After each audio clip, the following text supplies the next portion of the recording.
My dad experienced heavy PTSD. There was something inside of me that didn't want to leave mum. Found it tough being able to control my emotions. I trained myself over the years to fight the devil. My heart's been locked up at the moment for a long time. The older we get, the more we learn about each other, and man, I'm just so grateful for that relationship and being connected. We just had a lot of love on our side, man, and love never comes fair. You have those positive environments, keep on feeding that. There's negative environments around, do not give that thing any fuel to grow any bigger. 82 men in the men's class on a Sunday morning, 7 a.m. And all these men are making like a massive sacrifice. I'm just all for it. I'm supporting it. I want it to go in every single town. James, welcome to the Better Project podcast. We're finally here. We're making it happen. And as I mentioned to you before we started talking, there's more to you than just the UFC fighter. When your name is brought up, it's fighting, UFC, boxing, all that kind of stuff, right? Powerlifting, all the, I guess, the physical attributes that you did. There's more to you than that. And I think not many people have seen that side of you, only your closest friends and family. And I was like, I want to dive into who James is. So for myself, for the listener, what do we need to know about you to better understand the man that sits in front of us today? It's a hard one because it's almost like through events that have happened throughout my journey have led me to this position here. I have a big part of my life has been being able to learn and build myself to create a safer place for myself and be protected and be secured. So it's almost like I've built myself into a security guard for myself. Why is that? Is that your upbringing? That has part of it, yes. Yep. Tell me a bit about that. Like, what was it like growing up? Because you grew up in New Zealand, correct? I grew up in small country towns in New Zealand. And my fighting journey and where I am today is all stemmed from my childhood experiences. And when I was as young as I could remember, childhood years, man, happy as just experienced a lot. Like, me and my brother, my parents, we lived on a orchard area. So this small little country town was well known for exporting wine. A lot of wineries around the place. And we lived in a temporary house, pretty much like a one-bedroom flat, four of us, me, my brother, mum and dad. And yeah, that's where we started out there, and just said, going through like primary school or high school was a little bit difficult for me. Being in a social setting, social place, being able to socialize and learning and doing activities at school, that was tough for me. That was a struggle. And just didn't think that I could be a part of school. I could be because I felt like the odd one out. I couldn't work it out really. And just like used to stutter a lot, had learning difficulties. Used to wet the bed up until I was like, I think 13 or something, which is a lot older than you should. And that led me through experiences, my childhood upbringing. It led me to the boxing journey, which was actually started from my father. He brought me down and my brother, and then we began boxing from there at the young age of 12 years old, I think, 12 or 13 years old. But before then, I had some, all these difficulties and felt it tough being able to control my emotions as a kid. For me to handle a stressful situation where I'll be in a class in primary school and then we're doing speeches, or I had to stand up and say something or whatever the topic was. I would bounce because it was just a high stress situation for me. So bounce would be running out the door. That fight or flight response. Having like 20, 25 students chasing after me. My brother being called up from the other class, like he's 4 years above me, so he'll have to get him and his boys to jump out and run after me, and I'm bolting from school. But just just feeling overwhelmed, and it was tough. It was tough. Like my emotions when I was a young boy, it was really hard for me to control, and it took me a while for me to be able to learn how to regulate emotions better, and boxing martial arts helped massively with that. Yeah. You mentioned, struggling in social situations and that overwhelming. We were speaking before about, are you born being, naturally shy and introverted, or does the external world kind of form you into like going into your shell because of what's happening externally, and you're having all that internal dialogue?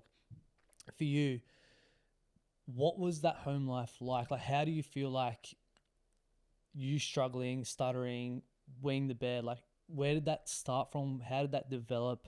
Because I know your father struggled and there was a lot of struggles at home with him. What was that like? My mother's, she's Pākehā, what we call in New Zealand a white European. Mm-hmm.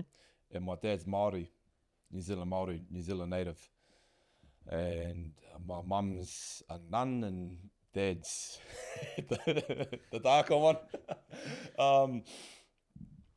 But growing up in that home environment, it was to be honest, man, like I was just having fun and just stuff. And, like me and my brother would go out, like living on the orchard, we'll go out eeling and hunting for eels and fish and just go on adventures. And that was awesome. Schooling was tough for me. And once a month, my dad would go into crisis. I don't know what was happening at the time, but he would go into crisis and turn the house and everything upside down. And when that happened, it was the scariest thing that I've ever to this day have ever experienced. Like my father that went into crisis mode and couldn't work it out. What was happening? Like since I could remember, every month, like on the clock, it would happen. If a month passed, then me and my brother had that, like we knew in the back of our head, like time's ticking. It's going to happen any day now. And couldn't work out why. Half the time I used to think it was me. Was it something that I'd done to tick him off? Why did he explode? Was it me? Is it something that I said? Is it something that I'd done? Just had those question marks growing up. It wasn't until later in life, being an adult and talking with family and having more family talks, I learned that my father, he had experienced a very traumatic event. He experienced many traumatic experiences in his childhood years. But the main one was when he was 12 years old, he watched his father murder his mum, and then his father took his own life, and in front of the kids. Yeah, so murder-suicide, and my father watched that. And then, they were young. They got passed on different family members. Other traumatic things happened to them as well. They got harmed. And, a few years later, my dad's in hustle mode and just surviving and doing what he can to make ends meet and to be able to keep alive. And he met my mother, and then a couple of miracles happened, and then journey rolled on from there, sort of thing. Take me back to one of those moments where you said once a month he would flip the house upside down. What was that experience like? Like, take me back to that little boy right now, and you're experiencing that. What is happening? What are you feeling? Are you hiding? Is your brother protecting you? Like, what's happening there? So when this happened, my older brother, he had more experience than me, being older, and he would have witnessed more of it. He'll be if he hung around, he might have gotten it. Sometimes he would bounce, so he would do the bolt and go run and get help from someone that, a family member or someone that knew our family. He wouldn't just run to go get help from anyone. He'll run to get help, which is my auntie, several kilometers away. So he'd run, and I would watch him run and think, I really want to come with you right now, but I didn't want to leave Mum. There was something inside of me that didn't want to leave Mum, because I didn't want to run with him and then come back and see something that I didn't want to see. I don't know. It was just weird how, later on in life, I heard about what happened to Dad's parents, that happening. I kind of I didn't even know when I was a kid, but I had a hunch that same thing could have happened again and been passed down. You wanted to protect your mum. Yeah. So I just wrapped onto her legs, and then experienced things there that my brother didn't experience as well. So, my dad, he experienced heavy PTSD, and what he would go through when he went through crisis will be a lot of bad stuff, and just it's hard for me to explain it, but pretty much he just turned into something dark, and that was just me. That's probably why I began fighting, and was pretty much one of those fighters that could walk through fire. I trained myself over the years to fight the devil, pretty much. I went through fights in the UFC and stuff. My shoulders dislocated. I put it back in. I carried on. I had arms snapped, this, that, and I was known as the tough fighter to keep on, chugging along. That was my reason, because I was ready to face the devil, and no matter, my opponent was there, but I was facing something so much bigger. I was training myself to fight the devil, pretty much. I would walk through fire to stand up against them and have a go, sort of thing. Yeah, that was me, training all these years against whatever was controlling my dad at that time. So in those moments in the ring where, the shoulder, the injuries, everything, and you're up against the wall, you're just thinking of that little boy going through what happened when your dad flipped the house upside down. So essentially you were fighting that devil. Yeah, I wasn't thinking about that particular thing, but I was training my whole life to walk through. There's some fights I won, some fights that I lost, but there's some fights I shouldn't have continued on due to serious injury. Mm-hmm. If I had both legs snapped, I would have still wheeled myself into the cage and fought. It's just here I am. This is me rocking up. I'm not going to back down. I want to go all out. I'm just going to, I want to go out with my shield. And that was just the way I trained. And those that are around me that have trained with me or seen the way that I trained and got this ridiculous mindset, how I just go through a pain barrier and just walk through pain, that pain threshold. That was my reason for me to be able to get through those physical tough times. Even when we used to fight, I used to walk out in front of thousands of people watching, and there's Mike Tyson in there.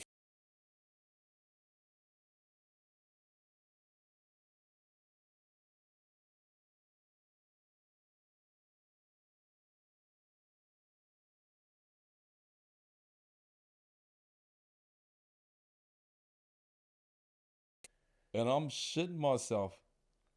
The only thing I'm controlling is me not pissing my pants. Although I wanted to. And I'm scared.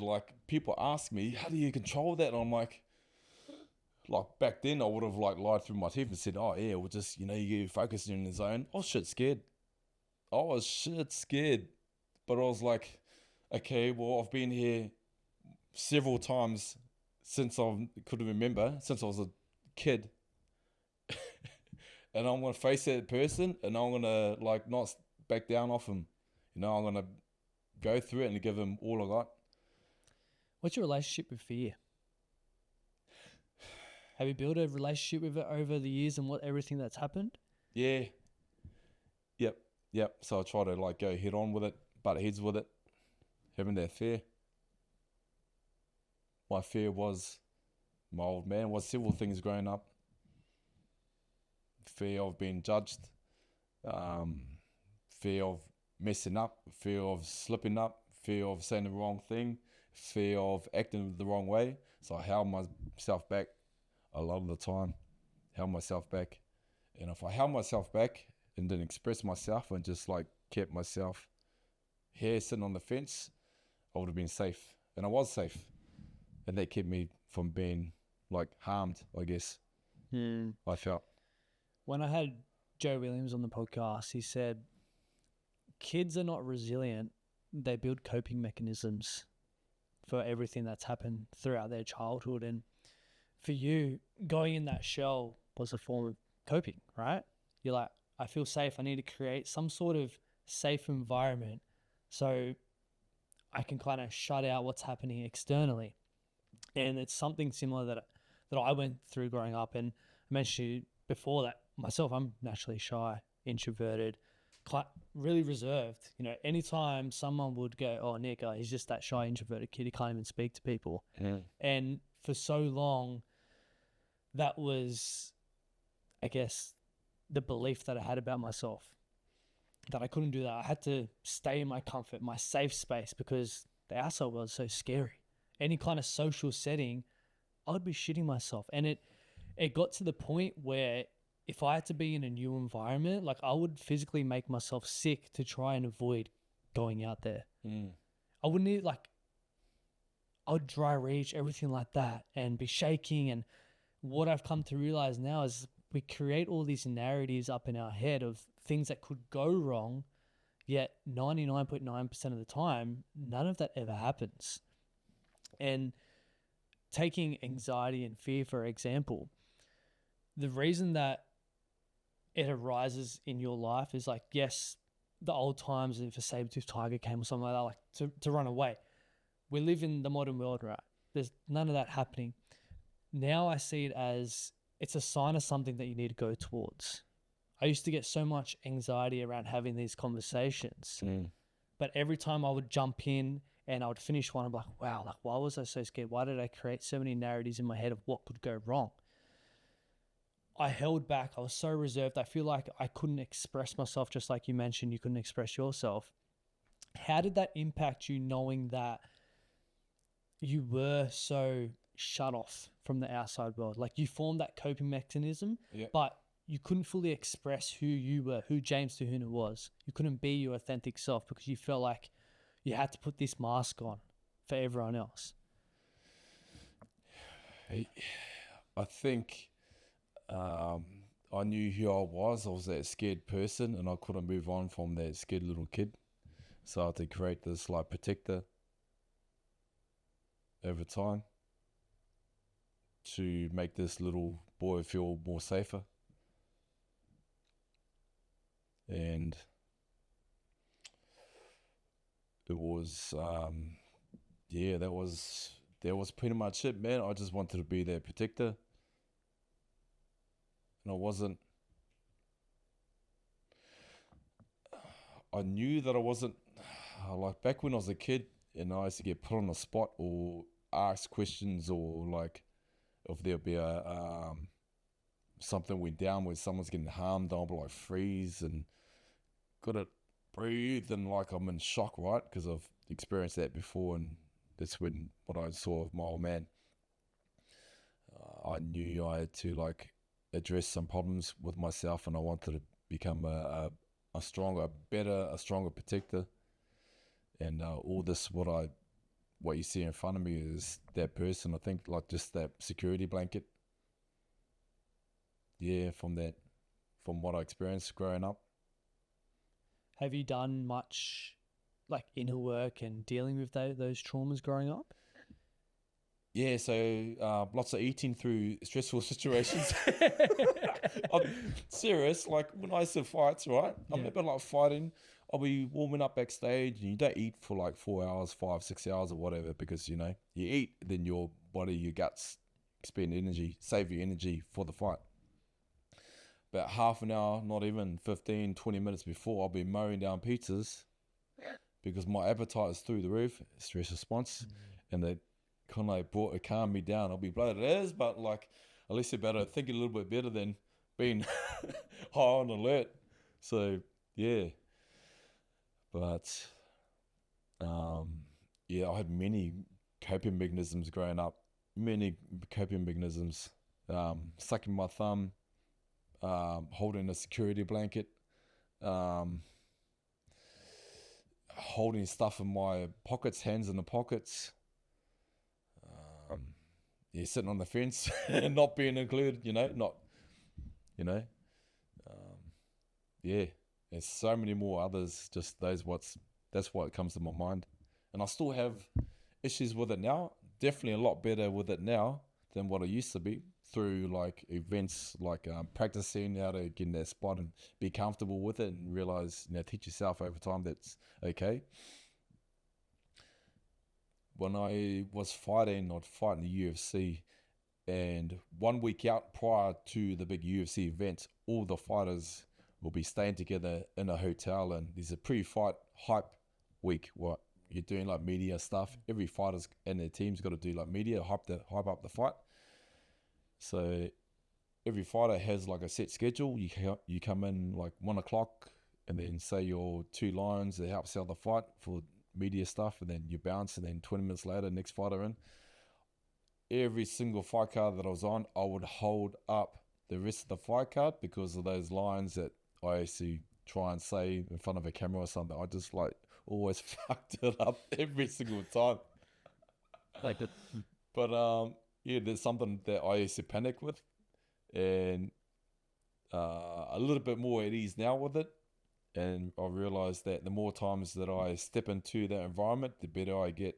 So even like being here, doing these podcasts, I would jump at it. Doing speaking gigs, even like presenting in front of the gym and saying stuff, and yeah, that all helps. It helps me bring down that defense that I've held for so many years, and being able to open up and give more.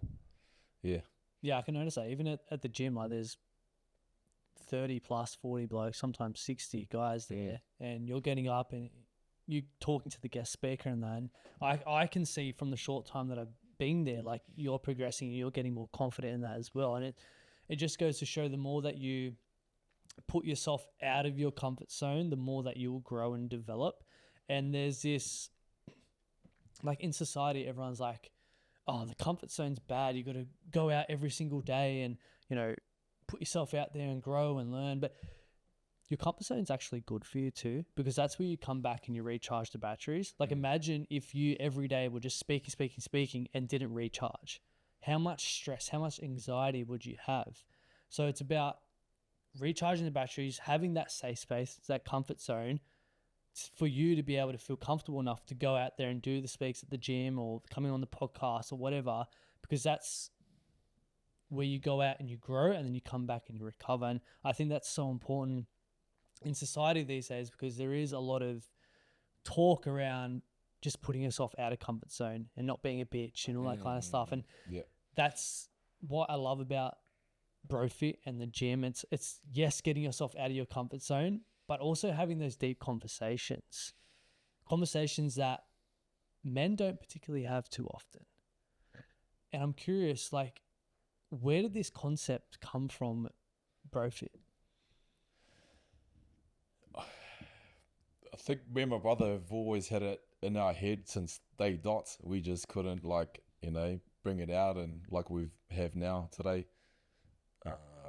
My dad going through those crisis situations with what he had. My brother and I and my mum being able to handle or like help manage those stressful situations and be able to provide him with support and the needs that he needed to get through those tough times. our compassionate skills, I guess, it went through the roof because we've been around someone that was, heavily affected from PTSD, which, many times we watched the old man go through depression and then in and out of hospitals. He'll be in there for like 2 weeks, 4 weeks, 6 weeks at a time, coming out heavily medicated. That was happening for a long, long time. And my brother and I, we learnt what the triggers were, what worked, what didn't. We weren't provided with education or a handbook. We had to figure it out ourselves. And why do we, I guess, like all that stuff that was happening, it didn't happen all the time, but it was like once a month sort of thing. But these big events, they make a massive impact on us. When I think about it, what made us stick around for so long, when I have so many, disconnections that can happen between families, fathers, sons, partners, relationships, they, break up. My brother stuck in there, I stuck in there, my mum, she stuck in there, and there was something that drew us that was much more powerful than that dark thing that was affecting us during those dark times. And I think we just had a lot of love on our side, man, and love, overcomes fear. Yeah, yep. So that being compassionate, empathetic, and having that love there, and just like having that belief in there too, that faith, we're not religious, but we have, I think we have very, very similar values, and we ride with those values as much as we can, and love kept us together. My mum and my dad, they are still together after all the, I don't know how, but we all weathered the storm, and that together till this day. My brother's relationship with dad and mum is stronger than ever. My relationship with my mum, my dad, and my brother is even more stronger now. The older we get, the more we learn about each other, and man, I'm just so grateful for that relationship and being connected and speaking more with each other. Especially now, because like what happened in the past was those old ways of burying it and quickly shoving it underneath the carpet. That was mum's coping mechanism, because she went through like a world of hurt, man. Like,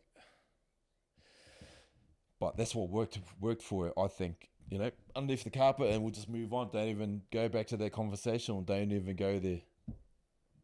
And that worked to get through those tough times. But issues are still coming up today, so we've been addressing it through more healthier ways of chatting, discussion. Hasn't happened just like that, but it's like, it's at least we're attempting it. And with each attempt, we'll just make one step forward with each one. Yeah. You mentioned you now have a good relationship with your dad. Was there a period of your life where there was a lot of hate and anger and resent towards him, and how did you go about building that relationship down the track? Yeah, well, I loved him, and we done good things together, and he even he brought me into boxing because he knew I had some serious issues, and I'm pretty sure that he would have felt a lot of guilt around that. Have you spoken to him about that? Briefly, but then we end up laughing and turn into a joke and bouncing off it with a laugh, because it's quite uncomfortable, Mm-hmm. Is there something you want to do down the track, is actually sit down and have a deep conversation about that? Yeah, I do. I want him to rest, like be at rest with it all and stuff, a little bit more rest, a little bit more easy with it. Yeah. Do you feel like you lost a chunk of your childhood going through that? And do you have, I know you said you're very grateful for everything that happened, but do you have any anger or regret or resent towards your upbringing?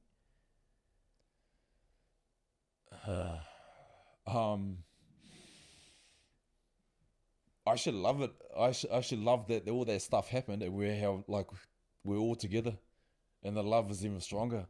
Like, we just went through the trenches, man, hard out. Like, some of the stuff that me and my brother went through, it was like hard out, like not good at all. Not good at all. Um, In terms of like your dad flipping the house upside down, or what were some other things that you've both gone through? yeah, well, there's like physical abuse and all that stuff, but there's just, yeah, not good. Like, whenever my old man would go into crisis, go into meltdown, and then turn the world upside down, and straight after that comes the guilt and everything weighed heavily in shame and upon him, and then bang, next minute try and so suicide was like a regular thing. Yep. And then I'm watching that as a good growing up too. And then another suicide happened with his sister as well. What she experienced when they were kids growing up, mother and father, going through that. It never really come across my mind about suicide though, like me feeling down and wanting to exit this world. That's one thing that's never really come to my mind. I always used to feel not enough, like just like I knew because I'm male, provide, protect. Didn't feel confident enough to be able to protect, just through the shame that I grew up of not being able to protect my family against this dark thing that was overwhelming us. So I was like, fucking train every day and get this fella. Yeah. Yep. So when he rocks up again, I'll be able to face him. So that mindset of fuck it, I'm gonna outwork everyone. I may be coming last. I may not be the best talented, but I'm gonna work my ass off because that devil's coming, and I need to be able to be most prepared to fight him off. And that was your fuel, really. Yeah. Yep. To outwork everyone else and just be in those trenches because I've been there before. I'm like, oh, this is this is hurting, but it doesn't hurt as much as what I used to experience. They hurt way more. Mm-hmm.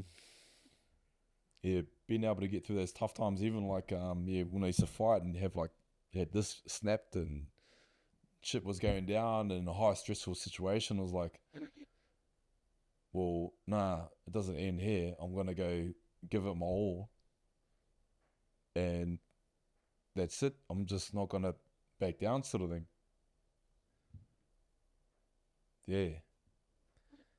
I love that you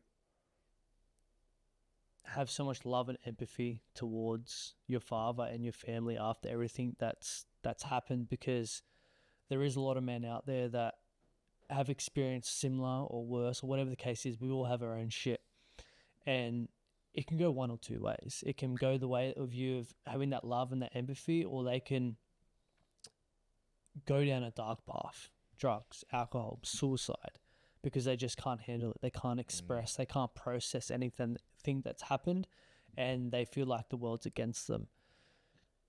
It's so important that you come on this platform and you speak about it, because even at BroFit, I'm sure there's plenty of men that have gone through shit in their life. And to be a part of a community and an environment where we are having these open and honest conversations, we are being vulnerable. It's not, oh, suck it up, be a man. Like, that's bullshit. That's in the past. We don't need to be like that anymore. And you can fight in the UFC. You can be a tough fighter and still open up and have your own shit. It's a part of life. And I think that's the big thing I respect about yourself and what you're doing with BroFit, with what Tom is doing there too, is you're creating this space and you're leading by example. And there was a great question that was asked this morning around, how do we get the older generation that are kind of stuck in that mindset of, I don't need to exercise, or I'm not going to open up, or I'm not going to go to the doctor and get a checkup. How do we kind of get them to do those things? And Ray this morning said, well, you got to lead by example.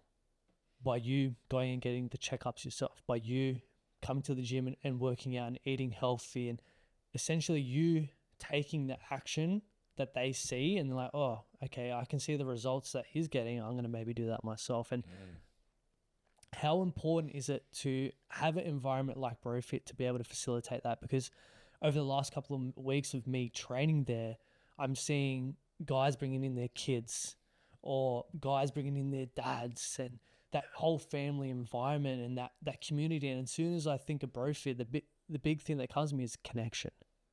How important is it to have something like that, especially in the Penrith area, especially where we live? As you said, there's so many dysfunctional families and everything that's happening in the youth and, childhood trauma and all that kind of stuff. How important is it to have BroFit? You have those positive environments, keep on feeding that. There's negative environments around. Do not give that thing any fuel to grow any bigger. I see so many negative environments around. There's so many toxic shit out there to break men down, to fold men in half, especially when men are getting vulnerable and going through tough times. It's easier to turn to something to be able to escape yourself out of that, whatever it is. These positive environments, give that light, keep on feeding that, make that grow bigger, give that much more of an audience. It's going to be I think I'm not religious, but there is, the light and the darkness, and there's that constant battle, push-pull that's happening in our world right now. And I just want that positive environment, that good environment to get more weight over the shit environment. There's so many shit things out there at the moment to break people down. I mean, just how easily accessible drugs, alcohol, just all the stuff that's harmful on the internet right now, and this and that, and just it's not good at all. I don't like. I'm against that stuff. I've done that stuff before. I'm against it now. I just have a big awareness how this can really, break me down and others around me as well, because it becomes like a ripple effect. I love how the gym's we just had 82 men in the class this morning. Is that how many was there? Yeah. Wow. 82 men in the men's class on a Sunday morning, 7 a.m. And all these men are making a massive sacrifice on who knows what old habits they had the night before on Saturday night. But what they're doing is they're coming in, they're getting a bit of a fix, they're having a sweat, they're having a chat, they're getting some tools.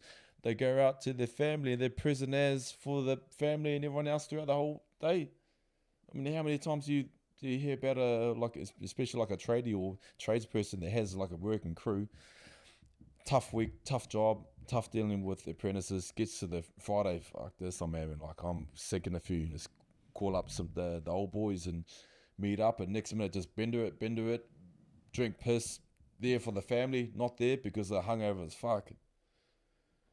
And then, when that, when the son or or daughter goes through those important years of, childhood years, need their father around, they're not there.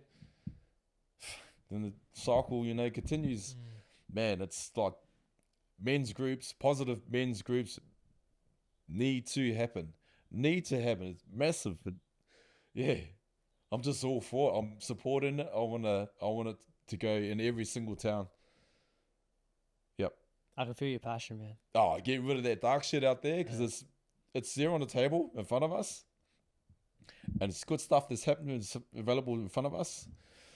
I want that good stuff to get more lights. I want these successful people, notable people, educated people to get more lights. None of this shit that's bad shit that's happening, giving that light, feeding it fuel. Get away. Yeah. I can definitely feel the energy, and as soon as I walk in that gym and I don't know barely anyone there, but I'm shaking everyone's hand, getting to know everyone. It's we're just all there for the one thing, and it's to be the best version of ourselves. Where BroFit is helping men be better men.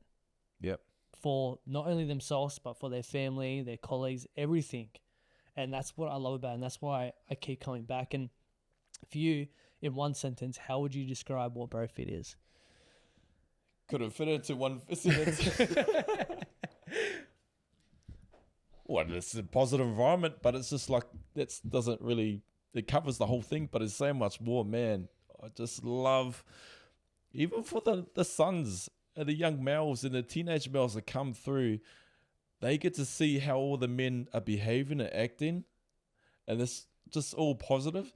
Those kids, those young fellas, you talk to them, they're going through troubles, it gives them one ear out the other, but they'll see what's going on. They learn from their eyes. So when they see the behavior, how the men are acting, they're rocking up, they got their drink bottle ready, hydration, and then they put in the work and they put in the sweat, and they're all like supporting each other, and then the talk afterwards, man, what a ripple effect. Yeah. Yep. Just having that breakfast after too, man. Just being able to connect, it's fucking awesome, bro. Yeah. Yep. Yep. Getting that sweat on, having that connection, the breakfast, the guest speakers. Like, I think I haven't seen any gym that does that. They're bringing guest speakers each and every week to talk about a different topic and to bring men together and start to have this conversation. Like today, talking about diabetes. Like, how often do men speak about that? Yeah, not often. He just gave me, Ray Kelly gave me a reality check, our speaker. Yeah. About, I'm 42 now. I got to get my act together about checkups because I don't know what's going on inside. Yeah. It could be like tomorrow, I could like have, holding my chest, can be in an ambulance on the way to a hospital with a heart attack. I don't know. Everything looks good on the inside. So important, man. Far out. It's like this education that's provided for men, important education. Man, just so needed. And that's why I've connected so much with yourself and with BroFit, because this podcast here is based around, yes, helping men be better men by challenging the way that we think, act, and feel. And that's essentially what BroFit's doing. Yep. And that's what I love about it. I wanted to dive back a bit. You mentioned like everything that's gone on in your life. How has that impacted the relationships you have now and starting a family and kids and everything? Because I'm assuming that's something that you want, but I feel like there's a barrier or something that's kind of held you back there. Yeah, so my experiences growing up, I'm really reclusive. I don't share lots. I've got this like guard up, I've got this shield up around me, so I'm learning how to give more, I guess, like give more love, because of my heart's like been locked up at the moment for a long time. I'm learning how to communicate through communication, be able to be better at that, so I can bring that defense down. So yeah, that's something that I really want to get better at, and I have been making positive changes in the last like 12 months, and especially the last like 4 months. Being around positive people and positive role models. Because before I've always been around positive role models, but the more the merrier, the more the better. Yep, to make a bigger impact. Do you feel like you deserve a loving relationship and a family?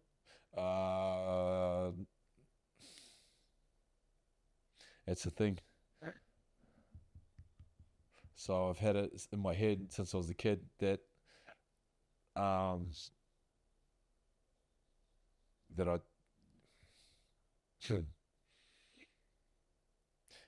want to have. I want to have kids, but then I don't want that person from what I faced growing up to turn up in me. You feel like you'd be your dad? No, but then I don't know. There's something in my head saying you will, but then I'm telling myself I'm not. But I'm having that constant battle. Yeah, I don't know what the fuck it is.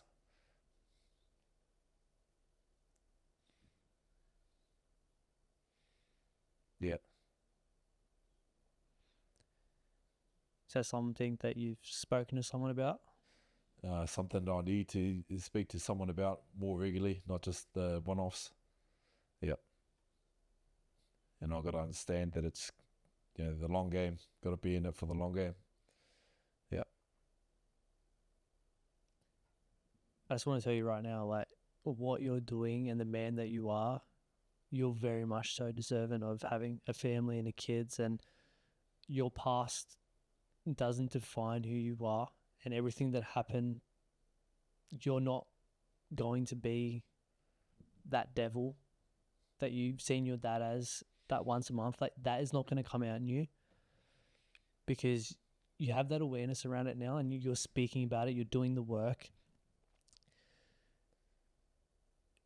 I believe you're going to be a great father just by what you're doing in the community. And essentially, like, you do a lot of youth work. You're a role model. You're a father to a lot of these kids. Man, don't have that mindset of you're not serving, because I believe you are. Everyone is. Yeah.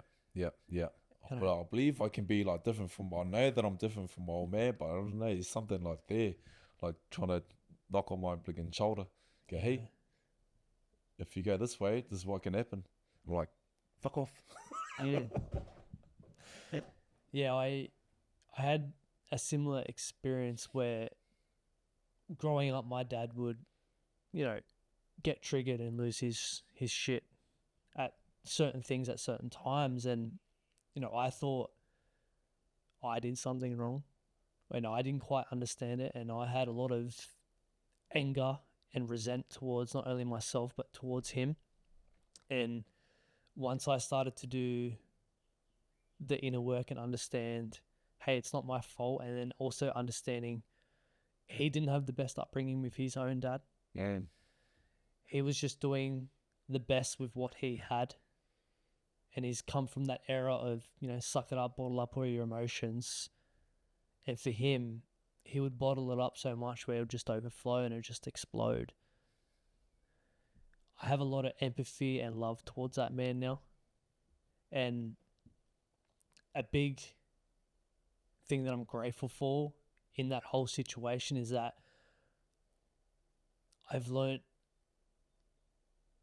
how not to be as a father. Now, having a 2-year-old myself, I never had the strongest connection with my dad. So for me now, connection is the number one value that I have with my daughter. And I have such a strong connection with her, and she's such a blessing in my life. And anytime I would get angry, I would actually have a very poor relationship with the emotion anger, because when it would come up for me, I'd be like, oh, I'm just being like my dad. And I would actually just have this shame and guilt towards being angry.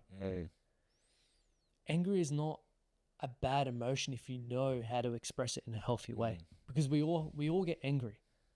Shit's going to happen in life. But if we can go to a gym like BroFit or the gym or whatever the case is, and learn to express that in a healthy way, we don't have to be our fathers. We can learn from that. We can take the lessons from that and implement that, so then we do not continue the cycle. Because they speak about generational trauma and continuing that cycle, and that's happening in society each and every day. It's up to us to break that cycle. And for you to have the awareness of, hey, this happened to me when I grew up.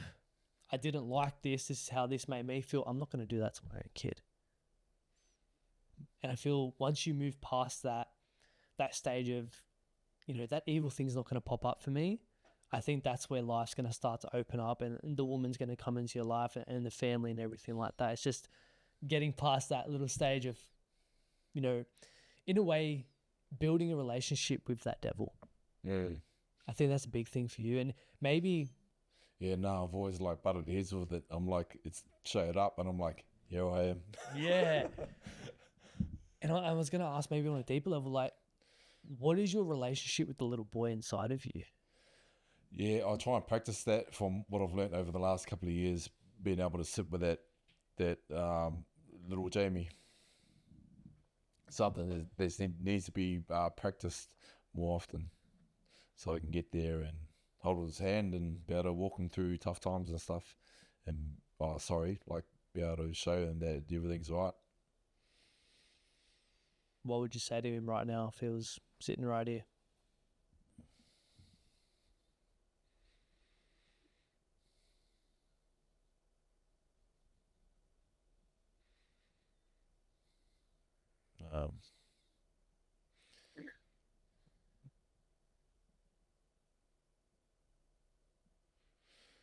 for him to be not worry about pleasing anyone else, for him to be his authentic self, for him to be himself. Yeah. Because he held back heaps. He just didn't want to upset people. Because when someone that he loved got upset, then devil walked up. Scariest thing, yeah. Do you feel like you can be your authentic self now? Oh, I'm practicing to be. Yep. What does that look like? What does the authentic version of James Huna look like? Boundaries, likes, dislikes. He knows what he wants. Yeah. So that's been more. That's come to light, and I'm more aware of everything now. Yeah. No, I respect you coming on here with open mind and being able to express this, because I know a lot of this stuff you haven't openly spoken about before, and this is going to have a big impact on a lot of men, because I know a lot of men at the gym are gonna watch this, and they're gonna see a deeper side to who you are.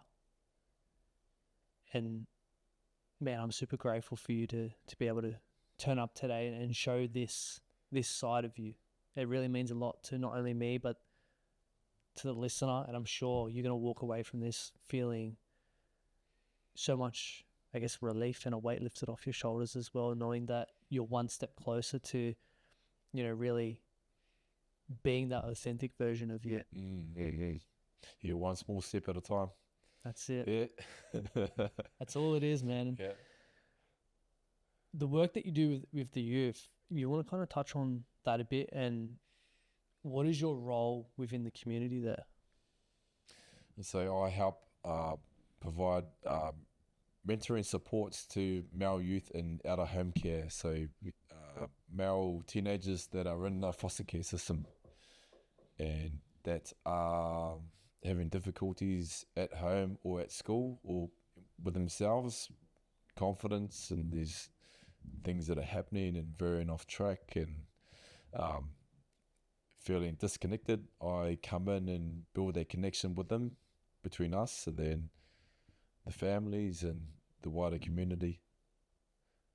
A lot of the time it's hard. That's a challenge, man. It's a challenge because these kids are in the some of the kids that are in like residential care, they're in like hands of professional care. They're not, and it's kind of the system the system's there to protect them, and then it's contractors come through and then they say they're going to do this, that professional care, and it's not. It's like lying through their teeth. It's like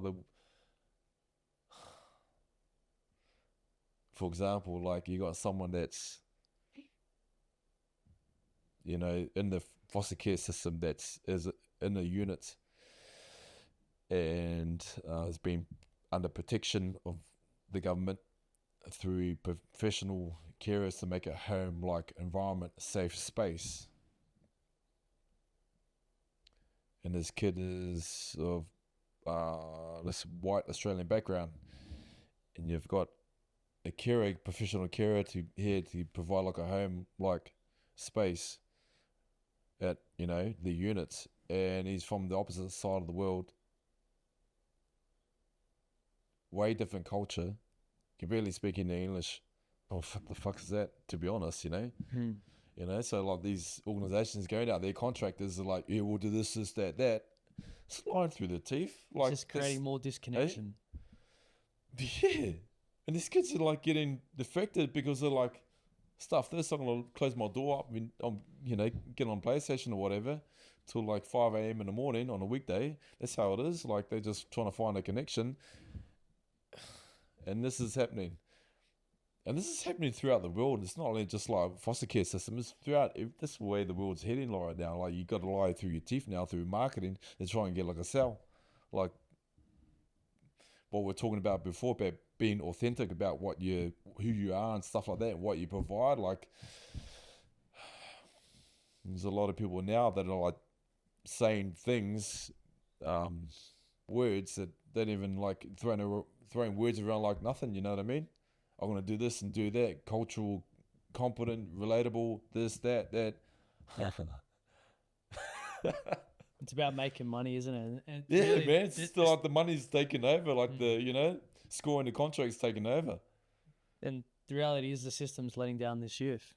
Yeah. And then what do? They end up on the streets, drugs, alcohol, poor mental health, like suicide. But if they could just nip it in the bud and be preventative, we wouldn't have this. Yeah. So is that where you come in and play that preventative role?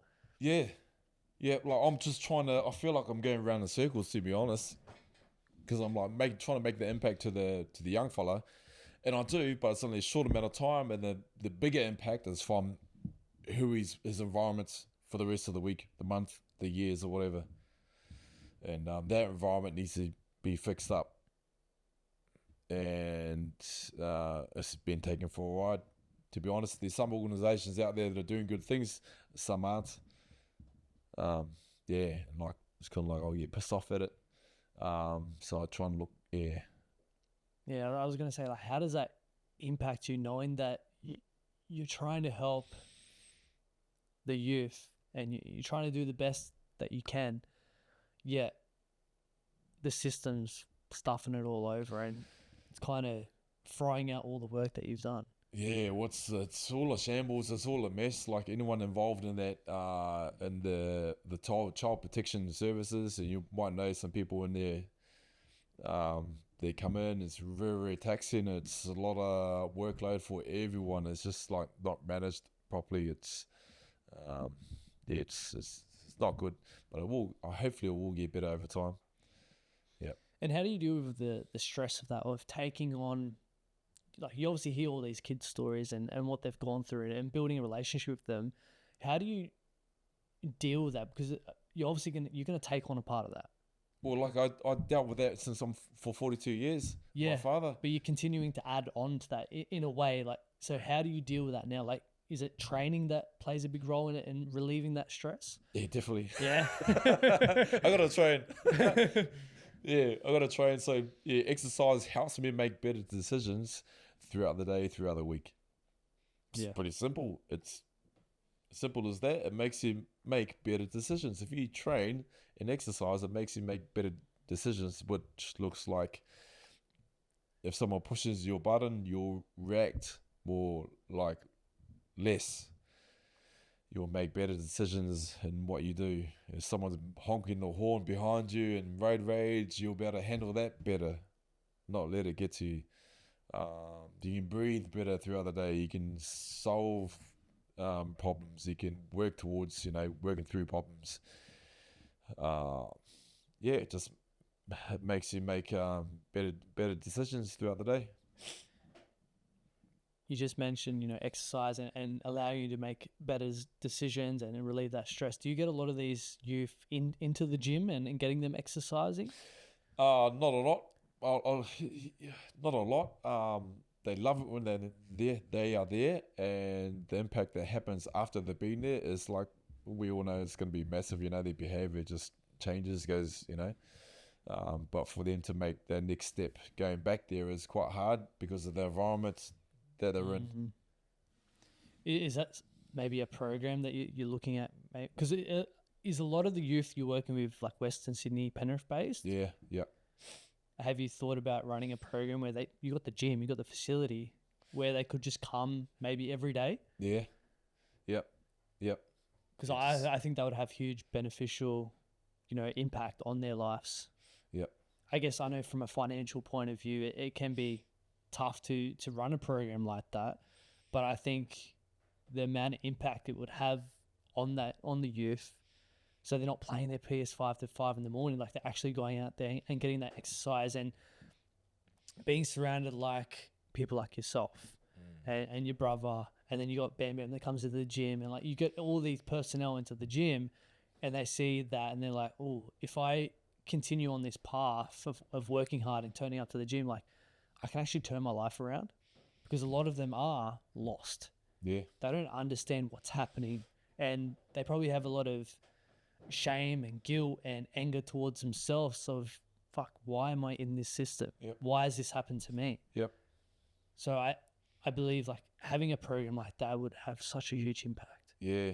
It's just hard. Like there's contractors come in, Yeah. organizations come in, they take care of the kid and they're providing ticking all the boxes. Mm-hmm. And then for another program to come through and address things that are happening with this young fella that this organization is meant to take care of, Yeah. they go, oh, yeah, we are, but not really. Fuck. Yeah. It's a piss take. Yeah. And meanwhile, this organization is like getting like $1.6 million for like 6 months for one kid.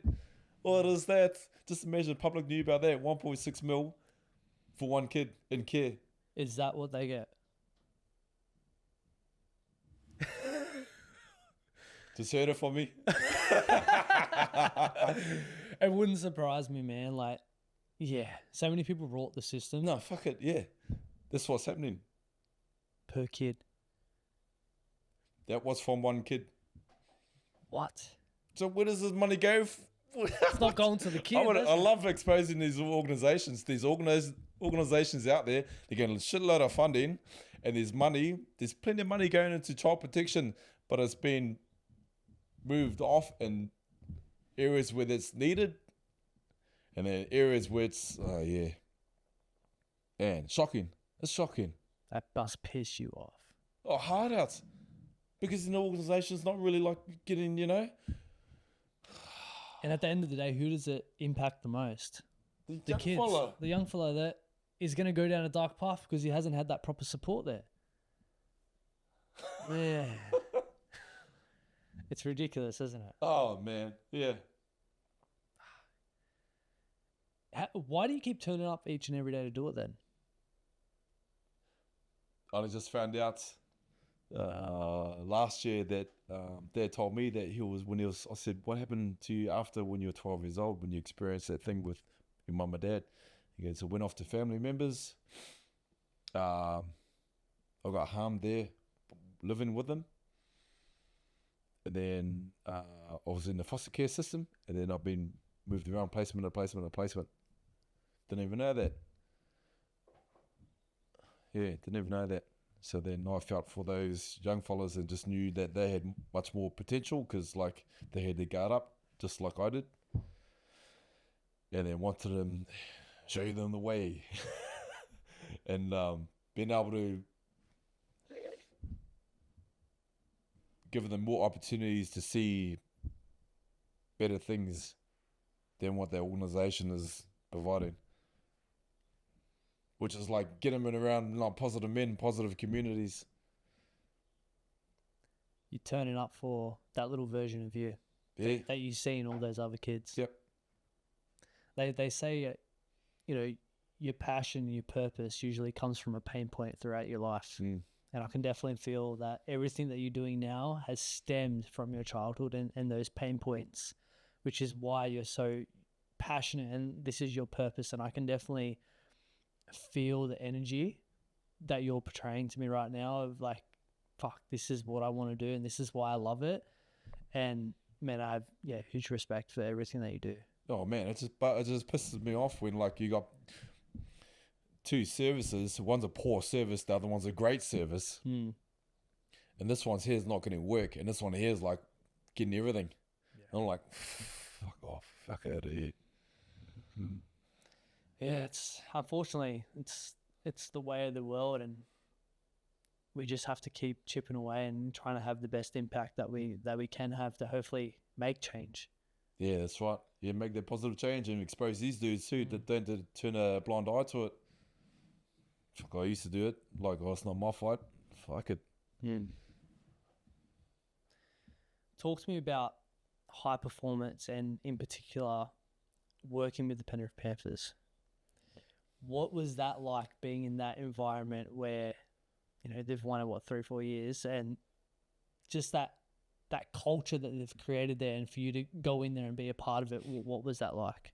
Man, I'm only like a small part in the clubs. So I do contact wrestling coach for the NRL clubs. I've been doing it for the last 7 years. And being with Panthers, one thing that really, really stood out for me was And it was kind of surprising because they are the world champs. And like everyone wants to know, what are they doing differently? What is the secret training?